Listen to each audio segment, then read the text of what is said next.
ಈಗ ಜೀವನಕ್ಕಾಗಿ ಸಂಜಯ್ ಸಿಂಗ್ ಅವರು ಏನು ಮಾಡ್ಕೊಂಡಿದ್ದಾರೆ? Sanjay Singh is A teacher come lecturer and agriculturist, dairy farm ಇದೆ ಎಲ್ಲಿ? ಉತ್ತರ ಪ್ರದೇಶಲ್ಲಿ ಗೋರಖ್ಪುರ. ಗೋರಖ್ಪುರದಲ್ಲಿ. ಈಗ ಯಾವ ಕೆಲಸಕ್ಕೋಸ್ಕರ ಸರ್ ಬೆಂಗಳೂರಿಗೆ ಬಂದಿರೋದು? ಅದು ಪರ್ಸ್ನಲ್ ಸರ್, ಅದು ಹೇಳೋಕ್ಕಾಗಲ್ಲ. ಓಕೆ. ಈ ವಿಚಾರಕ್ಕಂತೂ ಅಲ್ಲ, ಪವಿತ್ರ ಗೌಡ ಅವರಿಗೆ ಬೇಲ್ ಸಿಗ್ತಾ ಇದೆ ಅನ್ನೋಂಥ ವಿಚಾರಕ್ಕಂತೂ ಅಲ್ಲ. ಅಲ್ಲ ಅಲ್ಲ ಅಲ್ಲ ನನಗಿದು ಬಂದಾದ್ಮೇಲೆ ಗೊತ್ತಾಗಿರೋದು. ಇಲ್ಲ ಅಂದರೆ ಅದು ನೋಡಿ, ಅದು ದೇವ್ರಿಗೆ ಏನು ಮಾಡಿದ್ರು ಇಂಥ ಟೈಮಲ್ಲಿ ನನಗೆ ಇಲ್ಲಿ ಕರ್ಕೊಂಡು ಬಂದಿದ್ದಾರೆ. ಬಂದಾದಮೇಲೆ ಈ ಚಾನಲ್ಸ್ ಅವ್ರಿಗೆ ಗೊತ್ತಾಗ್ಬಿಡ್ತು ನಾನು ಇಲ್ಲಿ ಬಂದಿದ್ದೀನಿ ಅಂತ. ಬ್ಯಾಕ್ ಟು ಬ್ಯಾಕ್ ಎಲ್ಲರೂ ನನಗೆ ಇಂಟರ್ವ್ಯೂಸ್ ಮಾಡ್ತಾಯಿದ್ದಾರೆ. ಸೊ ಬಟ್ ಪವಿತ್ರ ಗೌಡಕ್ಕೋಸ್ಕರ ಬಂದಿಲ್ಲ ನಾನು. ಫೈನಲ್ ಆಗಿ ಪವಿತ್ರ ಗೌಡ ಅವ್ರಿಗೂ ಕೂಡ ಒಂದಿಷ್ಟು ಫ್ಯಾನ್ಸ್ ಇದ್ದಾರೆ.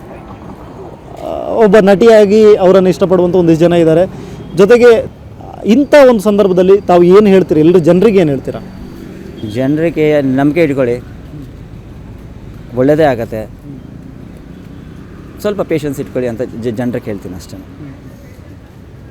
ಯಾಕಂದರೆ ಒಳ್ಳೆಯವ್ರಿಗೆ ಒಳ್ಳೆಯದೇ ಆಗುತ್ತೆ ಸರ್. ಸೊ ನೋಡೋಣ, ಆ ದೇವ್ರ ಮೇಲೆ ಭಾರ ಬಿಡೋಣ. ಈಗ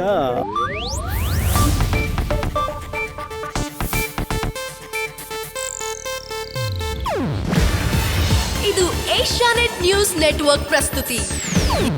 ನೀವು ನೋಡ್ತಿದ್ದೀರಾ ಏಷ್ಯಾನೆಟ್ ಸುವರ್ಣ ನ್ಯೂಸ್.